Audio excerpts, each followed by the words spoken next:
नमस्कार, मी कुमारी इंद्रायणी दत्तरावकर. मी तुमच्या पुढे एक कविता सादर करणार आहे. आता खूप पाऊस सुरू आहे आणि शेतकऱ्याचं खूपच नुकसान होत आहे. त्याच्या पुढे मी एक कविता सादर करणार आहे.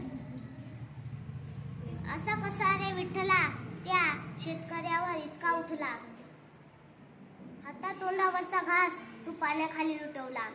प्रत्येकाला तोंड देत एकटाच तो लढतोय, तुझ्या जवळ आल्यावर झोळीले कमी राहत नाही. मग राबराव राबतो तो शेतात, त्याचं पीक का चांगलं येत नाही. मुलीच्या लग्नाचा प्रश्न त्याला रात्रभर झोपू देत नाही. मुलाच्या शिक्षणाला कुणी त्याला पैसे देत नाही. इकडून तिकडून त्याने पैशाची सोय केली, पण अवकाळी आला पाऊस, त्याच्या पिकाची माती झाली. इतकं सारं दुःख तो सांगणार तरी कुणाला. डोळ्यासमोर वाटत रे सारं, काय वाटत असेल त्याच्या मनाला. कर्जाचा डोंगर पाहून तो ढसाढसा लढतो. जर नाही झालं काही, शेवटी तो आत्महत्या करतो. असं कसं रे देवा त्या शेतकऱ्याचं नशीब लिहिलं, जो जगवतो सर्वांना, आज त्याचा जगणं झाला अवघड.